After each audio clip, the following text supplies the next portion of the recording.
Hello everyone and welcome back for some more Drag Race gossip, secrets and drama. So I'm back for another Scorpios recap and this is for the viewing parties for All Stars 11 episodes 3 and 4. Today we're going to be talking about why April Carry-On was quote bothered and peed off about this week's episode, Heidi N Closet reveals what really made her walk away from All Stars 8 and why she almost punched Kandy Muse, and April says why she had no interest in connecting with Silky Nutmeg Ganache. All that and more coming up in today's video, so let's get started. And if you like these videos, please make sure you hit subscribe to be notified when I post more content. So we're going to start with the viewing party for episode 3, and the guest that week was Heidi N Closet. The host Erica started out with a question from a viewer asking if Heidi felt that Jimbo was hogging all of the jokes, and presumably they meant on All Stars 8 because Heidi and Jimbo were both on that season. Heidi laughed and said that she didn't really know what that meant, but she described Jimbo as a quote big jokester and someone with a big vocabulary. She added that she and Jimbo actually have a very good rapport. But then Heidi dropped a little bit of tea. She revealed that she and Jimbo actually recorded a video together about 2 years ago that has still not come out, and it's not because of Jimbo, but because of quote logistics,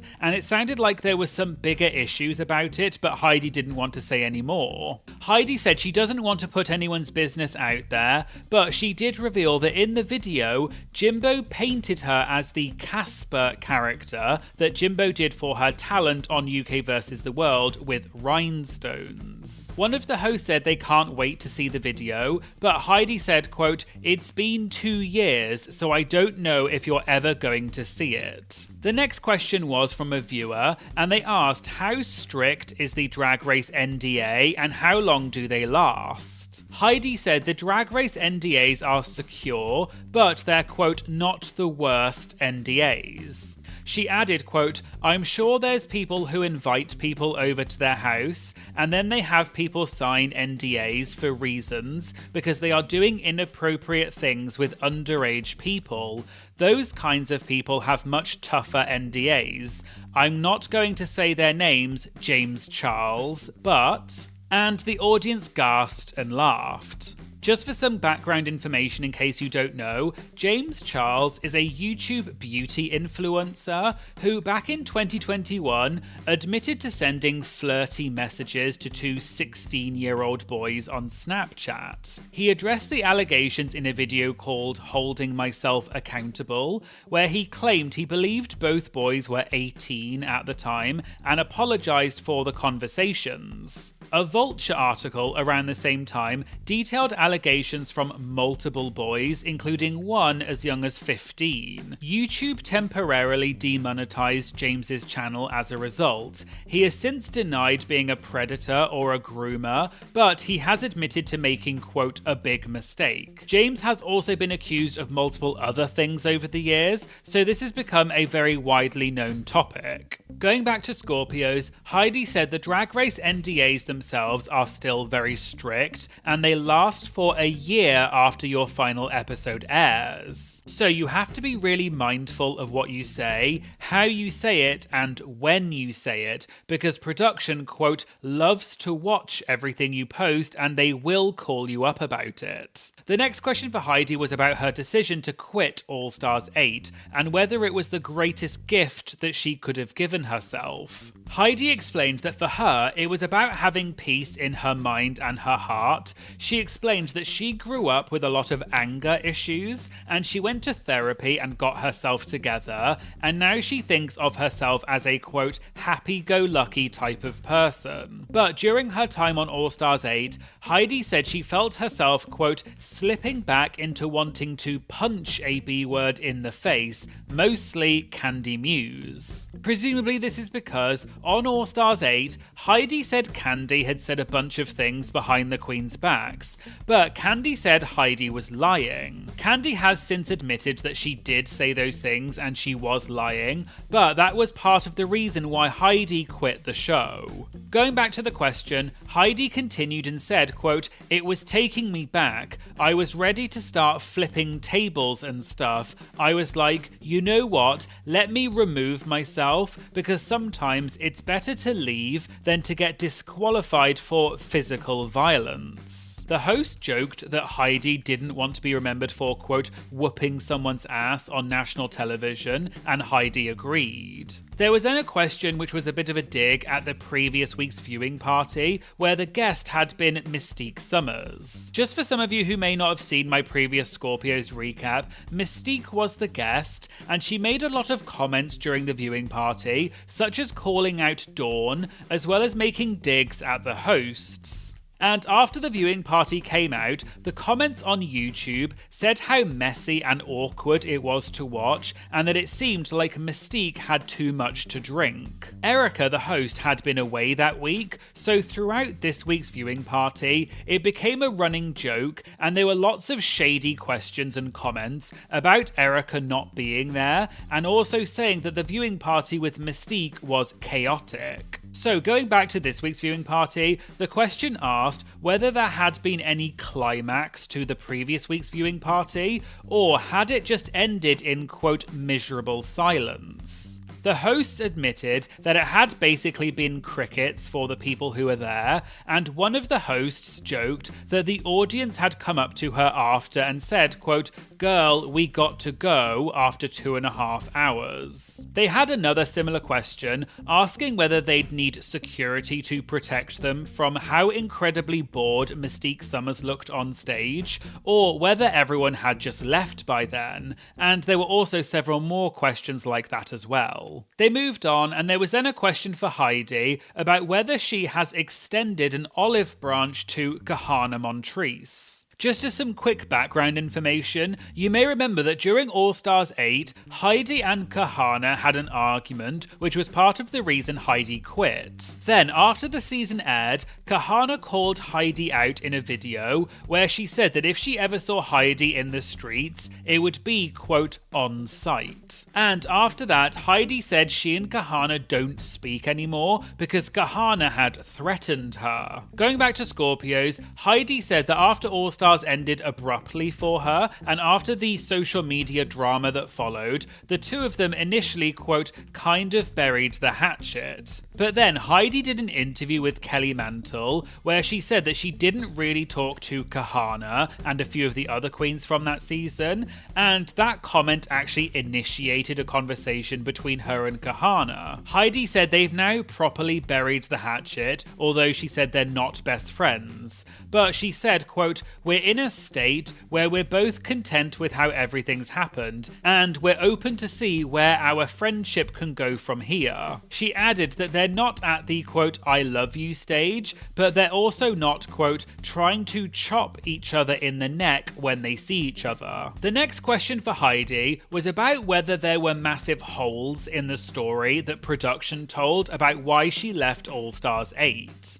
Heidi confirmed there were holes, but she said there are massive holes every season because they film so much and you only see a small percentage of it on screen. She said the more TV that she's done, the more she views things differently and spots things here and there. She then said about the day she quit, quote, "That was a long day. I halted production." Erica said they wanted to talk about it more when they came back from the commercial break, but they didn't actually end up mentioning it again. Okay, let's move on to the viewing party for episode 4, and the guest that week was April Carry On. Erica started by asking April about her experience getting the original call for season 6. April said she was only 22 when she got the call, and she'd only been doing drag for around 4 years. Back then in Puerto Rico, she only did drag about once a month, so she felt like she was, quote, fresh off the boat when she got cast, and she couldn't believe that she got on the show. April revealed that season 6 was actually her second time auditioning. Her first audition had been for season 5, but she said, quote, "Thank God I didn't get that one, because in her audition, she wore 3 different afros, and she said she had no idea what she was thinking." But she did actually get a call back for that season, and they interviewed her over Skype, which meant that she was on the roster, and then she got on the next season. The next question was about the last episode of All Stars 11, where Morgan and A'keria had tied for second place in the bracket, and Ru had broken the tie and chose A'keria to go through. The hosts and April all said they were hoping that Ru would have just sent all of them through. April said she does love Morgan, partly because Morgan helped her a lot when she moved to LA, and she thought Morgan did a great job in her bracket. April also said A'keria is, quote, so sickening and deserves a spot as well. But April also said she thinks it's too early in the competition to throw in an extra rule break. She did then drop a hint and said, quote, but you never know, there is a wild card, and some people in the audience gasped. But April then quickly laughed and said, quote, I'm not spoiling anything, but yeah, hopefully. April then talked about A'keria and revealed that every time she's worked with A'keria, she is always making her costume in the hotel room before the show. April said even at the All Stars 11 promo shoot, A'keria was gluing things to her dress while doing her makeup. April said she would have been freaking out if she were in that position, but A'keria was, quote, the chillest person with the sickening look. They then talked about April's entrance look for All Stars 11, and she said her original entrance look on season 6 was about her parachuting into the workroom from the air. And so for the entrance look for All Stars 11, she wanted to go into the water, and she wanted to bring the Caribbean Sea and bring the water goddess into the competition and be like a breath of fresh air. And she added that her look was made by a designer called Howie. They also talked about April's runway look for that week, and the category was You Butter Ask Somebody. April revealed she actually made both of her outfits this episode herself, so presumably she meant not just the runway look, but also the look that she wore during the duet song challenge. For her butter runway look, April said she wanted to do something demure and dainty because she knew the other queens would be coming with, quote, their biggest costumes. And she joked and said, quote, there's a lane for everybody, that's just not my lane. She also said this runway was a bit awkward because she was dressed as un vejigante, which is a character in Puerto Rican folklore that's often represented as a playful demon or trickster, which is why she sang when she first walked out. But she explained because the runway is silent when they film, it was really awkward doing it. They moved on, and Erica then asked April about her picking the song for the duet challenge, and April spilled some pretty interesting tea about it. April said she chose the song Dreamin' of Me because she really liked it, but she actually didn't realise it was a singing song when she picked it. She only realised after she sat down with Selena that it was going to require singing. April then revealed that even though she's, quote, not the strongest singer, the reason she fought hard for that song was because she did not want to be paired with Vivacious. April said, quote, I love Vivacious, I do love her, but performing a choreographed song is not her forte. And April added that she didn't want to, quote, carry her if they were both struggling. April also revealed how Silky ended up with her song. Apparently, the Queen spent 2.5 hours just picking the songs. And at one point, Silky got up, wrote the name of her song on a piece of paper, then did a random hat pull, and that's how she ended up with the song. But April said because they had spent so long picking the songs and none of that got shown in the episode, they only had about 20 minutes to actually write the song, figure out the melody, and decide how they were going to sing it before they went to go on stage. So she basically just decided not to overthink it and, quote, roll with the punches. The next question was about who April connected with on set and who she did not vibe with. April said she really connected with Crystal Method, who is actually her neighbour in LA, and she was already a friend of hers before All Stars. And Vivacious was someone April also vibed with. But then April said, quote, Silky, I had no interest in connecting with her at all, honestly, because she was so annoying. She is a big big personality. But April said to her surprise, she grew to love Silky, and it happened one day when Silky tried to read her. April then read her back, and Silky looked at her with respect after that, and they were good friends from then on. April then dropped another little bit of behind the scenes tea. She said in the episode, they showed the queens writing and recording the songs, but they did not show them rehearsing the choreography with Jamal Sims. April revealed that all of the girls were sweating, trying to learn the dance for about an hour, whereas she and Selena got the choreography in 15 minutes. This then kind of led on to later in the episode when we saw that Aura and Crystal won and Selena and April did not. When they asked April how she felt about that, April said, quote, "I feel bothered, I feel peed off, I should have won." She said when she and Selena were backstage watching the other queens perform on the TV screen, even the energy from the other queens was that she and Selena were going to be the winners. So April said, quote, "We kind of got played." She did add that she was not going to be a hater and the other team did do a really good job,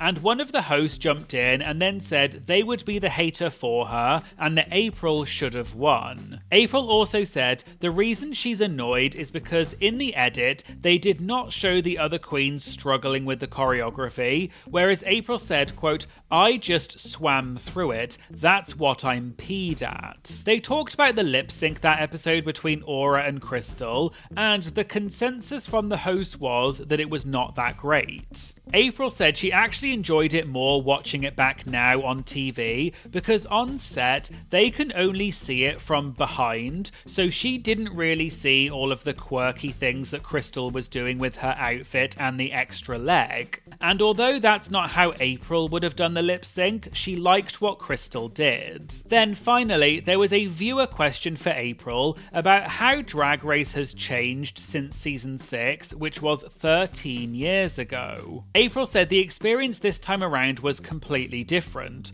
On her original season, the queens were sequestered in their hotel rooms, the peepholes were taped over, and if the queens wanted anything like a bottle of water, they had to write a note and slip it under the door. April said on season 6, she couldn't talk to anybody and her mind was, quote, fried because she just wanted to vent and talk about her day. But she said this time around on All Stars, it was much more, quote, humane. She revealed that the queens are able to have lunch and dinner together on a patio, and they can also relax and vent about the day. And April ended by saying they really cared this time about giving the queens a pleasant experience.